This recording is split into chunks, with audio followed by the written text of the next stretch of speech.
After giving love advice to troubled hearts, a radio host heads down to his basement where he fulfills his crude way of romance and desire. Inside a derelict room, Debora flinches when the door opens. Someone slides a bowl of food to her, and the moment the door closes again, she quickly eats it. As she does, she recalls the moment of her capture. She was heading to her car to drive to her late night shift when a man knocked her out. He then pushed her inside the vehicle and drove while she was in the passenger's seat. After getting far enough, her captor tied her wrists, administered a sedative, and then took her ring. A dazed Debora soon awakened in her prison, where her captor, Divino, used her for his desires. After feeding his captive in the present, Divino leaves for work, even double-checking the lock on his door before heading out. In a radio station, the host ends a segment and introduces Divino to the listeners. He then takes her place and starts his opening spiel as Divino is a host for his radio show. Throughout his segment, fans of his show call to ask for romance advice. While Divino entertains his callers, Debora draws a line on the wall of her prison, marking her days in captivity. The next day, Divino has breakfast while listening to a news report about Debora's disappearance over the radio. The reporter notes that police still have no leads even though they had the security footage from her home on the night of her disappearance 2 months ago. Just then, the woman in question shouts from below, so Divino raises the radio's volume and enjoys his breakfast. Later, he buys supplies from a convenience store, which he gives to his captive afterward. Divino then sits beside the frightened woman and tells her that she is unclean due to her monthly visitor, but once it's over, she'll get all the love she deserves. That evening, while Divino's on the bus, a kid sells him snacks, but he purposefully bumps him, spilling his wares. The man's true uncaring nature contrasts the persona he presents over his radio show, where he later listens passionately to another caller ranting about his partner's time of the month. He assures his caller that the monthly visitor doesn't make a woman impure, and even encourages the caller to continue his passion with his partner with attention to hygiene. As they go into a break,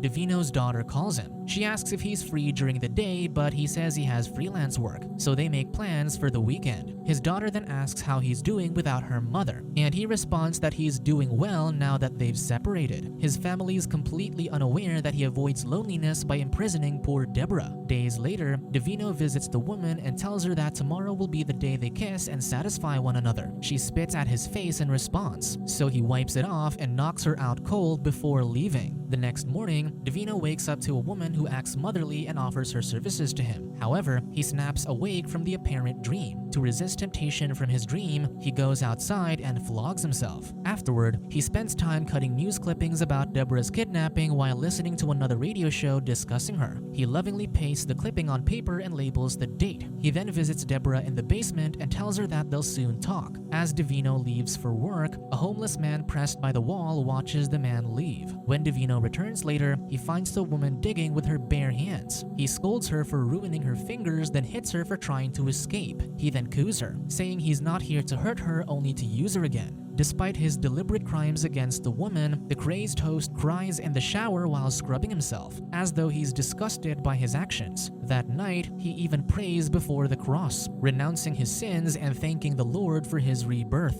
Meanwhile, Debora bathes herself with a small basin and a cup, cleaning the grime from her skin. The next day, Divino cuts out another news article about the kidnapping and cooks a special breakfast for Debora, saying it's a special day. He tells her that the police found her body and announced that she's dead. The woman pushes him in disbelief, but he shoves her back, asserting that she doesn't exist anymore. After she leaves, Debora weeps as she thinks about her child. She recalls going on a walk with her child one morning, and this day was apparently when she unknowingly caught Divino's eyes for the first time. In the present, Divino prepares to leave, but his ex-wife Vera arrives. She immediately scolds him for not supporting their daughter enough, denying her time during the day even though his work is at night. He argues that he has freelance work, but she calls him selfish. Vera rants that he convinced her to give up working to care for their daughter instead of getting a babysitter. He argues that he doesn't trust babysitters given that they appear on the news every time. Seeing the bitter man he's become, Vera mockingly advises him to get married again so a woman can set him straight. Overhearing Vera's voice, Debora bangs on the wall and screams. Vera hears her and accuses her ex-husband of hiding a woman. He excuses that it's the television, but she argues that he was heading out so he couldn't have had the TV on. Oddly, the man convinces her to leave, saying that he's in a hurry. Once his ex is away, however, Divino returns and scolds Debora. He insists that he's been a caring person to her, but given her actions, he might need to start punishing her. With that, he lights his cigarette and burns her with it, causing her to scream. She then asks why he keeps her locked up if he cares for her, but he just laughs and leaves. However, the event had an impact on Divino, so he later stands by the cross and contemplates. That afternoon, he finds another mother with her child in the park.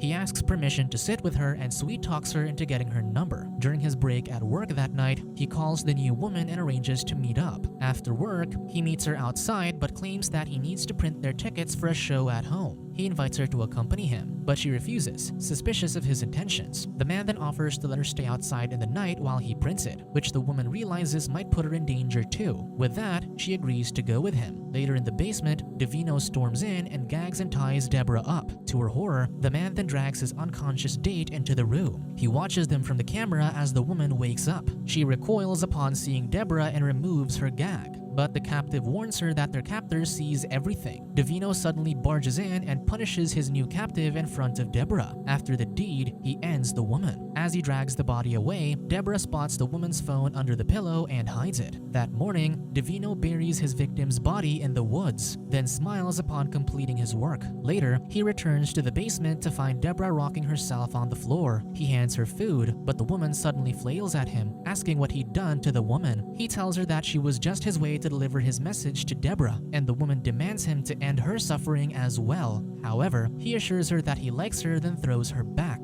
The next day, he watches her through the camera as she prepares to sleep, unaware that she is intentionally angling herself away from view. Later on his way to work, Divino frowns as a couple makes out in the bus. During his work, a woman asks for help as her lover mistreats her and she can't stand it. This causes Divino to falter, suddenly recalling Debora's plea to end her suffering. He signals the music director to go to a commercial. He then approaches the man and tells him that his blood pressure is spiking and needs to go to a hospital. After that, he rushes out and grabs a cab, thinking that his captive might do something drastic to escape him. Meanwhile, Debora manages to turn the phone on, then removes the battery before hiding it. During Divino's drive home, he suddenly recalls when the other woman's phone rang just as he was about to imprison her. He rejected the call and pocketed the device. However, he recalls the woman giving him 2 numbers, which meant she had 2 phones. Panicked, he bribes the cab driver to drive faster. Upon arriving, he cautiously approaches Debora and finds her asleep. He wakes her and asks where the other phone was. She feigns ignorance, but Divino feels something under the pillow. Pissed, he drags Debora by the hair and takes her to the woods. He then threatens her with a small blade and orders her to dig, to which Debora complies. After some digging, she finds the other woman's arm and recoils in horror. He then mocks her fear, wondering why she is afraid even though she asked him to end her suffering. Divino then asks why she called him on the radio, accusing her of being the caller earlier. She denies this, reasoning that if she could call, she would have contacted the cops. This convinced him that it wasn't her, so they return to the basement and there, she surrenders the phone. That morning, the man breaks the phone and buries it. Later as he sleeps, his manager calls him, worried about their host's health. Divino assures him that he is recovering and will be back tomorrow. He then sighs in relief, knowing he managed to avert disaster. That evening, he arranges a fancy dinner for Debora and even gives her a red dress. He sets the dinner in the basement and pours wine for his captive. She asks what the occasion is, and he says he just likes to cook since it relieves stress. He then places a ring on her finger, making her recall when her fiancé gave her a diamond ring during a fancy date. She eats the dinner heartily, then asks why a distinguished man like him did this to her. However, Divino tells her not to talk ill in front of a good meal. Moments later, he reveals that she wasn't his intended target. Debora yells in disbelief why he kept her for 6 months if she wasn't, then demands to be released. This effectively ruined the dinner he worked on, so Divino pulls the cloth along with everything else away, then throws her to the table to be used. Debora only frowns with disgust. On another night, as Divino rides the bus, a woman asks him for directions for a rental house. He quickly responds that it's close to where he's going and will guide her. Happy to find someone helpful, she introduces herself as Tice and shares that she's in the city for an acting audition. Soon, the man tells her that their stop is near. He walks her to the address, then gently bids her farewell as he heads off to work. During the radio show, he entertains calls and thanks everyone who sent him get well soon messages. After work, he walks home home only to find Tice sitting on the streets. The woman got robbed and her contact in the city was out of town despite them agreeing on a schedule. Because of this, she was left to sleep on the streets. He offers to take her to his home for a meal and hands her his coat. He asks what she wants to be apart from an actor, and she says she is currently a nanny. Divino suddenly feels dizzy, but assures her that it's vertigo. He then takes her hand to lead her. Later in the basement, Divino drags Tice inside and yells at both captives to stay quiet before leaving. Debora tries to calm the frightened woman, but Divino soon returns and does what he did with the other woman. Later, Divino stands by the cross, looking at the new grave in the woods. Some time passes and Divino places a booklet filled with news clippings of his captured women in the closet. There, more booklets are collected containing the details from his previous victims. One morning while Divino tended the grounds by the cross, he hears a crying child and rushes to the house. He then promptly goes out dressed. Down in the basement, Debora tries to keep track of how many days have passed, but she gives up. While Divino's away, a man named Kiraz stalks around and tries to find a way in but fails. He returns to a car and says to his companion, Hector, that he can't find an opening. His companion shares that their neighbor wouldn't call the police for nothing and Kiraz agrees. They conclude that the man is suspicious and leaves. As the day passes, Divino hears the crying child in the morning again but ignores it this time. Meanwhile, Debora's near the brink of insanity and could only rock herself listlessly. As his captive loses herself, Divino continues his work, spreading the word of love through his radio segment. Afterward, he drinks until he passes out. Meanwhile, Debora holds on to a dream of being reunited with her daughter.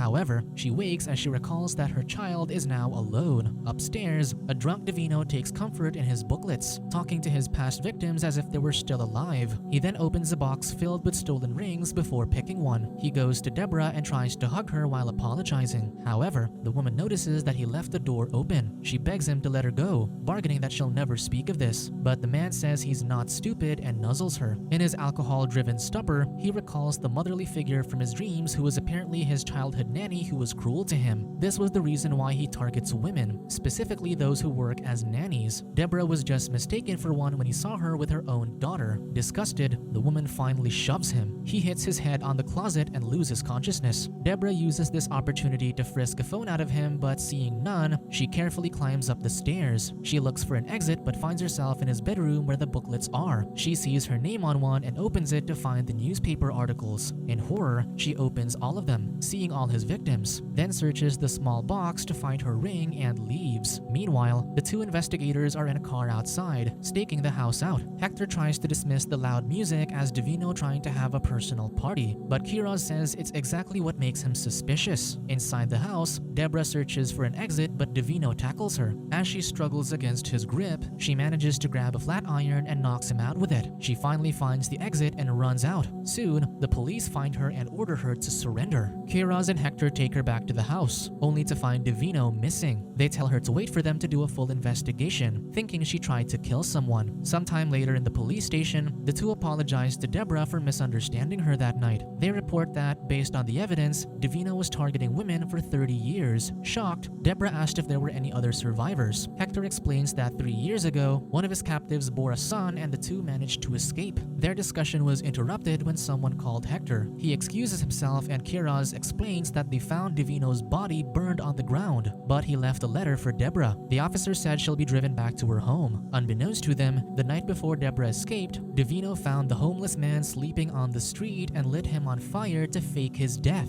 Back in the station, Kiraz tells Hector that the burned body they found was too perfect and he suspects that Divino is still at large. His partner laughs, saying that they found the body so the case is closed. He teases him for watching too many American shows to make him think that the real world is more complicated. Meanwhile, on her way home, Debora looks pensively out the window while holding Divino's cross as a memento of her suffering. Soon, all her sorrows are lifted when she finally reunites with her daughter. Months later, the woman regains some normalcy in her life and returns to work. However, she gets started by her secretary, excusing that she still needs time to recover from her trauma. Sometime later, Debora's secretary startles her when she goes into her office. The woman says it'll take time but she'll recover, and is glad it's finally over. Elsewhere, a chef chops some herbs while his superior talks about his sister working part-time as a nanny. This gives the chef pause before thanking the man for the recommendation, eager to meet this woman. Subscribe to watch more videos like this, turn on notifications and leave a like to help the channel out. Thank you for watching.